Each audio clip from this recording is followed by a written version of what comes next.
ورسوله الكريم. أما بعد فأعوذ بالله من الشيطان الرجيم. بسم الله الرحمن الرحيم. أسكنوهن من حيث سكنتم من وجدكم ولا تضاروهن لتضيقوا عليهن وإن كن أولات حمل فأنفقوا عليهن حتى يضعن حملهن فإن أرضعن لكم فآتوهن أجورهن وأتمروا بينكم بمعروف وإن تعاسرتم فسترضع له أخرى لينفق ذو سعة من سعته ومن قدر عليه رزقه فلينفق مما آتاه الله لا يكلف الله نفسا إلا ما آتاها سيجعل الله بعد عسر يسرا. اسلام اور خواتین، اسلام اور عورتیں. اسلام نے عورتوں کا اتنا خیال رکھا ہے کہ کوئی اور مذہب اتنا خیال نہیں رکھ سکتا. پھر بھی پروپیگنڈا اسلام کے خلاف ہے کہ انہوں نے عورتوں کو بند کیا.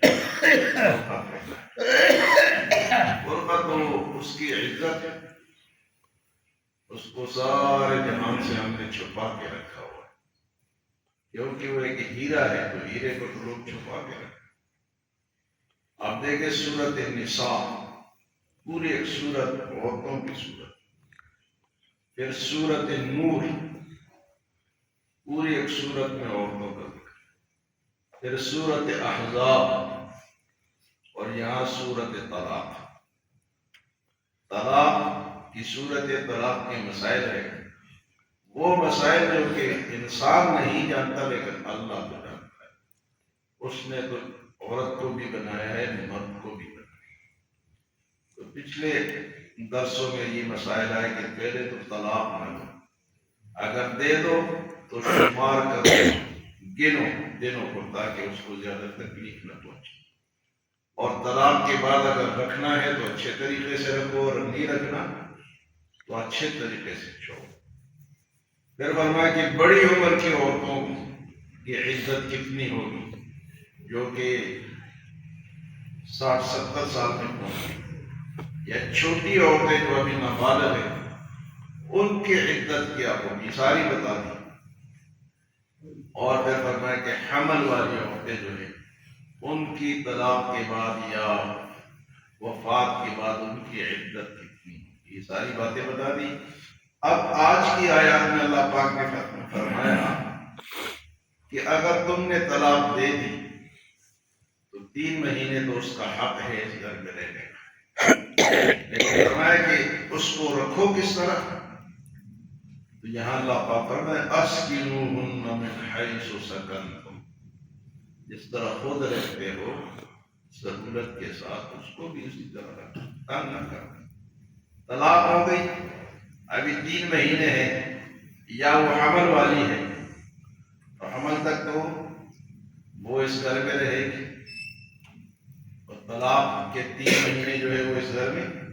تو فرمایا کس طرح رکھو اسکنوہن من حیث سکنتم من وجدکم، جو کچھ تمہارے پاس طاقت ہے خرچ کرنے کا اس کے مطابق رکھو. پھر فرمایا وَلَا تُضَارُّوهُنَّ لِتُضَيِّقُوا عَلَيْهِنَّ، ان کو خواہ تنگ نہ کرو، باتیں سناؤ یا کڑوی کسیلی باتیں ان کو سناؤ یا تنگ کرو، کسی بھی قسم کی تنگی ان کو نہ ہو. وَلَا تُضَارُّوهُنَّ لِتُضَيِّقُوا عَلَيْهِنَّ، ان کو ستاؤ نہیں تاکہ وہ تنگ ہو جائے. تنگ نہیں کرنا. ابھی اتنا خیال کون رکھ رہا ہے؟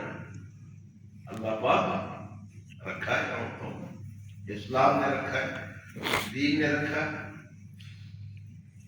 تنگ نہ کرو کرنا ہے. وَلَا تُضَارُّوهُنَّ لِتُضَيِّقُوا عَلَيْهِنَّ وَإِن كُنَّ أُولَاتِ حَمْلٍ فَأَنْفِقُوا عَلَيْهِنَّ حَتَّى يَضَعْنَ حَمْلَهُنَّ، اور اگر وہ حمل والی ہے تو حمل تک وہ اس گھر میں رہے گی اور اس کا خرچہ تمہارے ذمہ ہوگا، خرچہ تمہارے ذمہ ہوگا۔ وَإِن كُنَّ أُولَاتِ حَمْلٍ فَأَنْفِقُوا عَلَيْهِنَّ حَتَّى يَضَعْنَ حَمْلَهُنَّ، ان پہ خرچ کرو یہاں تک کہ وہ ان کا بچہ بچی پیدا ہو، اس وقت تک وہ اس گھر میں رہے گی۔ وہ 10 دن بھی ہو سکتے ہیں اور 9 مہینے بھی ہو سکتے ہیں یا 6 مہینے بھی ہو سکتے ہیں۔ وَإِن كُنَّ أُولَاتِ حَمْلٍ فَأَنْفِقُوا عَلَيْهِنَّ حَتَّى يَضَعْنَ حَمْلَهُنَّ، اور اگر پھر اس کے بعد اس کا بچہ ہو جائے تو اس کو دودھ کون پلائے؟ تم نے تو طلاق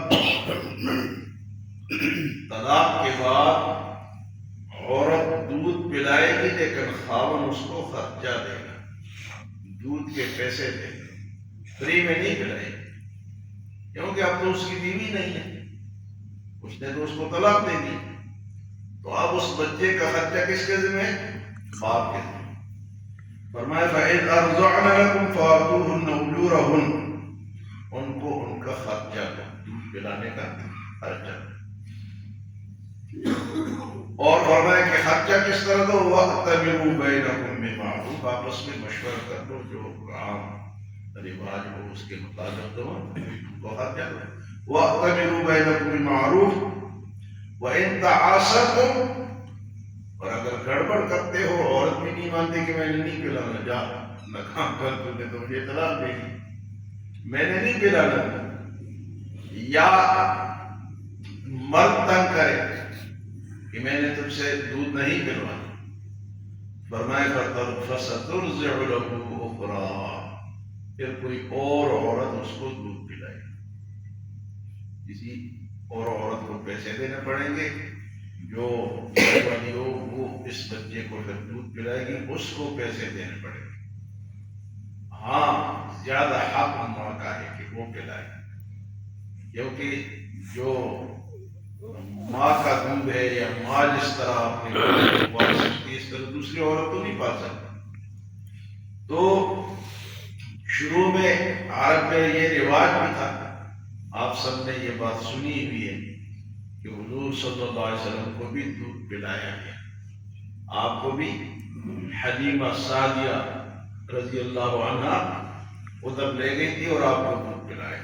تو شروع میں تو یہ رواج بھی تھا، لیکن اب بھی اگر اس کا حمل ہے، اس کے بعد بچہ ہو جائے تو بچے کا خرچہ بھی دینا پڑے گا، اور جناب اچھے طریقے سے، اور لڑائی جھگڑا نہیں، اور اگر کریں گے تو پھر ہمیں فَسَتُرْضِعُ لَهُ أُخْرَىٰ، پھر کوئی اور عورت کو رکھنا پڑے گا جو اس کو دودھ۔ اب بچے کی ذمہ داری کس کی ڈالی؟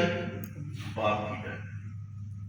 دیکھو عورتوں کا یہاں بھی خیال رکھا گیا کہ ٹھیک ہے بچہ تو پیدا اس نے کیا لیکن اصل میں تو باپ کا ہے، تو اس کی ذمہ داری مرد کی ڈالی۔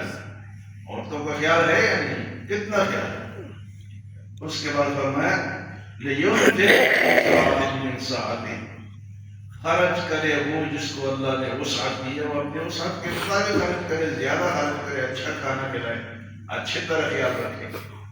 لِيُنْفِقْ ذُو سَعَةٍ مِنْ سَعَتِهِ وَمَنْ قُدِرَ عَلَيْهِ رِزْقُهُ، اور جس کے رزق کو تنگ کر دیا گیا، فَلْيُنْفِقْ مِمَّا آتَاهُ اللَّهُ، وہ اتنا خرچ کرے جتنا اللہ نے اس کو دیا ہے۔ غریب ہے، زیادہ نہیں دے سکتا، اچھے طریقے، لیکن جو اس کے پاس ہے۔ اب دیکھیں یہاں پر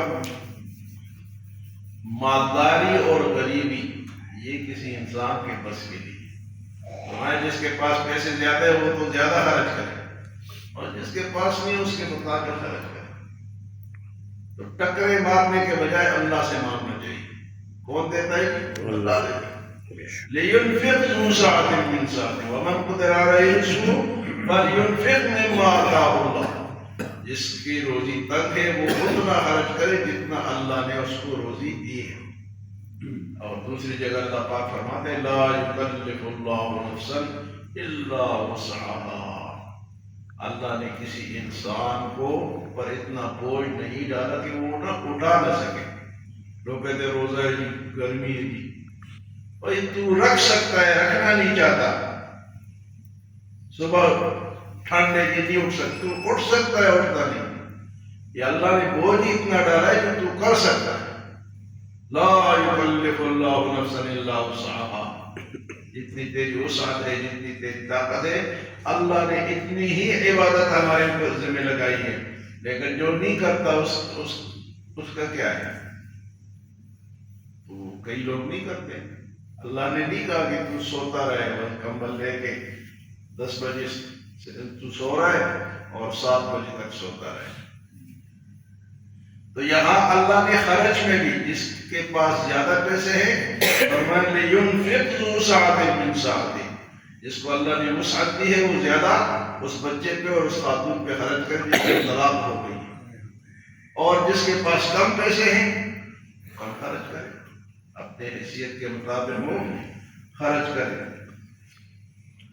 فرمایا سَيَجْعَلُ اللَّهُ بَعْدَ عُسْرٍ يُسْرًا. اللہ تنگی کے بعد انشاءاللہ آسانی دے دے گا.